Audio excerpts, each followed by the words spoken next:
is Cecilia Armenta. I'm a like little citizen here in Salt Lake City, A Utah. little citizen. I'm a little citizen.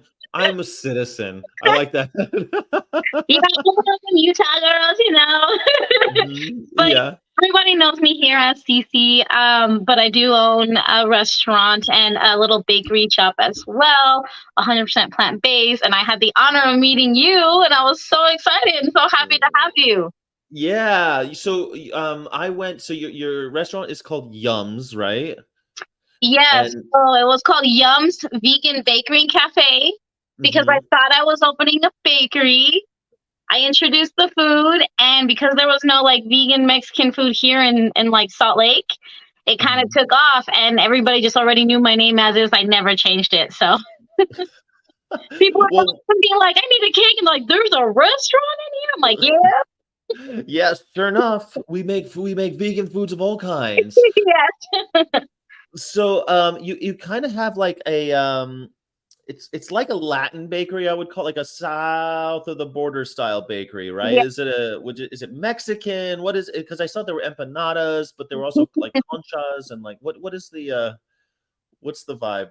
Yeah, so my dad's half Mexican, or my dad's Mexican, and my mom's Puerto Rican, so I'm half and half. Oh, So of course it's all 100% authentic. I was gonna say just let's say Latino, Hispanic, right? Because yeah. I've been blessed from my parents and my grandparents, just the beauty. Like I always say, food is like the most wonderful language of the world, food and music, because you may not understand 100%, but like you can feel the love that comes from food or music. Hmm. So I've been blessed culturally to have parents who are not afraid to try new things, give us new things, and that's been like my love for food. And so that's why in our restaurant and our bakery, you see so many different versions of desserts and meals that you would be like, I'm not sure if this is Mexican or not. Like you said, empanadas, Yeah. those are Mexican. But ironically, empanadas is what started my business in the first place. So I don't know yet if you Oh. got to like hear or hear of my story, but I'm happy to share that with you. Yeah, well, I'd like to know first of all how did you go vegan with a Mexican dad and a Puerto Rican mom? Like that Right? seems like Totally against unlikely. culture. Oh my gosh. Well, my mom's kind of the pioneer of it. She's been fully vegan now. It's gonna be almost 10 years. And she tried to go, I'm 31, and she tried to be vegan when she was pregnant with us here in Utah. There wasn't much stores or anything, so it was kind of hard for her being pregnant with twins to be fully vegan. So she Mhm. tried a bit, didn't go, and then one day she just saw a video that she saw like where our meats from the stores are coming from of all the abuse, and that was the day she had like no problems going cold turkey, and she just went completely plant based. So I was really proud of her for like being able to do that, commit to that. Yeah. I'm not gonna lie, I used to like laugh and be like, "Mom, you're only eating nuts and like half of a Yeah. grapefruit. Like, what kind of? I'm gonna go eat my chicken over here." You know what I mean? But I my vegan journey happened because I was getting really really sick, and I got cancer twice. But my first time I was 21. I had uterine cancer. Oh my I god. had it removed. It was all good. And then when I turned 23, I just became a newly mom and I got breast cancer. And they were like, you need to change the way you're eating because it's affecting your body. And also, your treatments are just not going to do well. You're not having Yeah. good quality life and you might not live. So I was like, okay. So I tried to go pescatarian for a bit.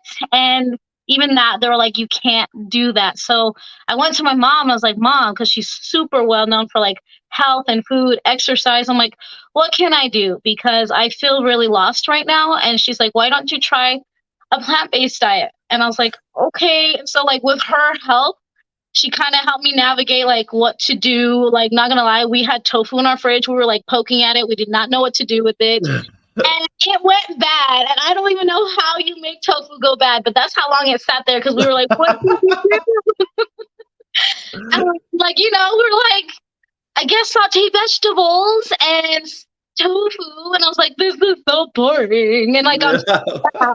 I have fibromyalgia, so I can't have wheat, so I had to do a lot of gluten free. So like I feel like overnight my diet just had to change, and so she introduced me to cold pressed juicing, sea moss, and then a plant based diet.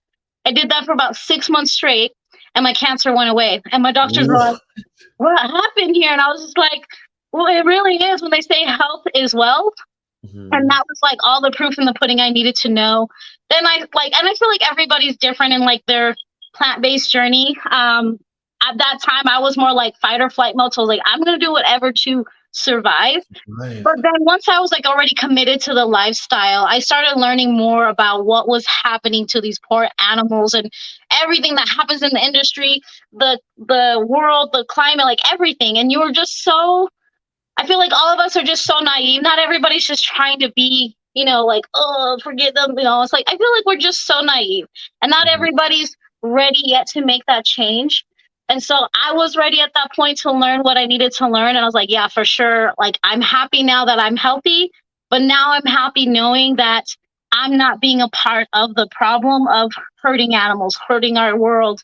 Yes. And if I can share the love of food in a way without it hurting anybody else, but maybe your calorie intake, like Yeah. I'm okay with that. And so like I'm not someone's like go vegan, go vegan. Like I'm okay for like supporting and riots and all these things, but that's just never been my kind of personality. And I find that I've actually helped a lot of people transition into more vegetarian lifestyle or plant Mhm. based because of like my approach and also my story behind how I went plant based. So Well, it's a compelling story because you have, I mean, when you're talking about uterine cancer and breast cancer, those are things that, affect a great number of women and young women. Mhm. And it's frightening. And I think Yeah. everybody knows someone who has either died or is fighting or has fought breast cancer, especially. I mean, it's a killer. Did Yeah. you, but that doesn't explain why you decide to open a restaurant. Like a lot of people fight cancer and win. Not all of them are like, I want to open a restaurant in Salt Lake City.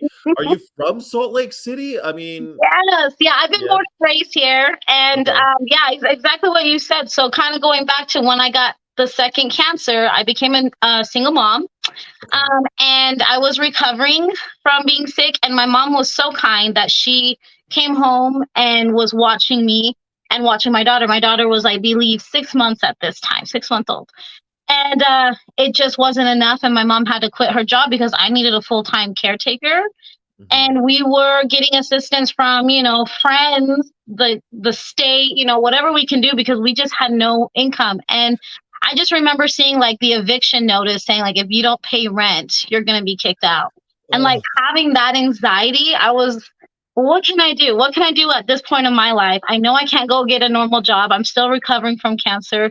So I just went in my cupboards and I found whatever like little ingredients. And again, we didn't have much food. So it was kind hmm. of like, can either make us or break us. This is all the food we have left.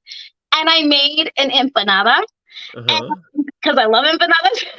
Who And I doesn't? posted it on the Salt Lake City vegan page. And I was just like, hey, on Facebook, I was like, would anybody care to try a vegan empanada? And within like 10 minutes, I believe 10 or 20 minutes, they sold out. And I was like, I sold out of more. Like, I got more orders than what I had. I only have 7 empanadas to sell. Oh my God. 7 empanadas. Yeah. So I was That's a like, magical number. That's such a great number to start with. yeah. And so I was like, oh my gosh. I was like, hey, mom. Like, and I remember crying. I was like, we had enough money to at least buy food and groceries to last us the week. But that Mhm. was the drive that I had. I was like, okay, I did it once, I can do it again. How can I do this? So then I just went around my house and I felt so bad. And I apologized to my daughter, but I grabbed like whatever clothes I could find. She didn't fit, toys, I found jewelry, I found whatever I could find. And I Mhm. just pawned it all so I can get money to buy more inventory so I can get more sales. And so we kind of did that for a minute. And this was at the very beginning of COVID, when COVID just happened, everything was closing down. Yeah.